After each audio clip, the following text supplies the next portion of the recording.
Apple manufacture Foxconn వాళ్ళు భారతదేశంలో వాళ్ళ మ్యానుఫ్యాక్చరింగ్ ప్లాంట్ పెట్టుకుంటున్నారు కదా, మ్యానుఫ్యాక్చరింగ్ అండ్ అసెంబ్లింగ్ ప్లాంట్ పెట్టుకుంటున్నారు అనమాట. అయితే మనం రీసెంట్ గా కూడా చెప్పుకున్నాం, చైనా వాళ్ళు దీనికి ఒప్పుకోవట్లేదు, నాలెడ్జ్ ట్రాన్స్ఫర్ కి వాళ్ళు ఒప్పుకోవట్లేదు. ఎందుకంటే ఈ మైగ్రేషన్ అక్కడ నుంచి కనుక ఇక్కడికి అయిపోయింది అంటే కనుక మొత్తం ట్రాన్స్ఫర్ చైనా వాళ్ళకి పెద్ద లాస్ కదా. అయితే ఇదే జరుగుతుంది ఇప్పుడు. లాస్ట్ 3 నెలల నుంచి 100 నుంచి 300 మంది దాకా దగ్గర దగ్గర చైనా వాళ్ళు వాళ్ళ హోమ్ టౌన్ కి వెళ్ళిపోయారు, అంటే చైనాకి వెళ్ళిపోయారు భారతదేశం నుంచి. వీళ్ళంతా మ్యానుఫ్యాక్చరింగ్ అండ్ అసెంబ్లింగ్, మేజర్ గా అసెంబ్లింగ్ లో ఉన్న వాళ్ళు, వీళ్ళు నాలెడ్జ్ ట్రాన్స్ఫర్ చేస్తున్నారు మన ఇండియన్స్ కి. అయితే చైనా గవర్నమెంట్ దీన్ని డిస్కరేజ్ చేస్తుంది. ఈ ట్రాన్స్ఫర్ అనేది లైక్ నాలెడ్జ్ కావచ్చు, ఎక్విప్మెంట్ కావచ్చు, ఇదంతా చైనా నుంచి భారతదేశానికి వెళ్ళటానికి ప్రాసెస్ ని స్లో చేయడానికి ట్రై చేస్తుంది. అదే విధంగా వాళ్ళ జనాల కూడా చెయ్యొద్దు, నాలెడ్జ్ ట్రాన్స్ఫర్ చేయొద్దు, బాగా స్లో చేయండి అని చెప్పి చేస్తుంది. వాళ్ళు ఎవరైనా ఇండియాకు వస్తున్నా కానీ వాళ్ళకి అక్కడ టైట్ చేస్తుంది అనమాట కండిషన్స్ అన్ని, వాళ్ళ దేశంలో ఇబ్బందులు ఎదురయ్యేటట్టుగా వాళ్ళ ఫ్యామిలీస్ కానీ ఆ పర్సన్ కానీ బేసికల్లీ.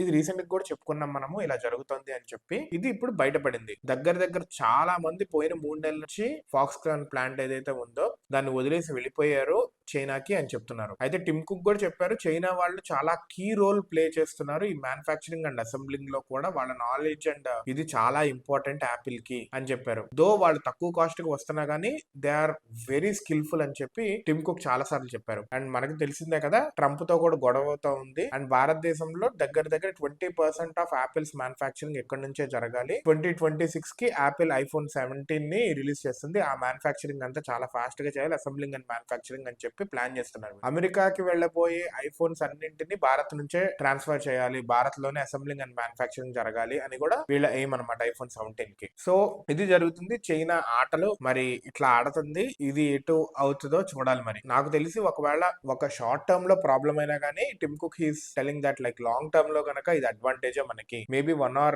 1.5 year 2 years ఇలాగా షార్ట్ టైమ్ లో ఈ ప్రాబ్లం ఉంటది అని చెప్పి టిమ్ కుక్ అంటున్నారు.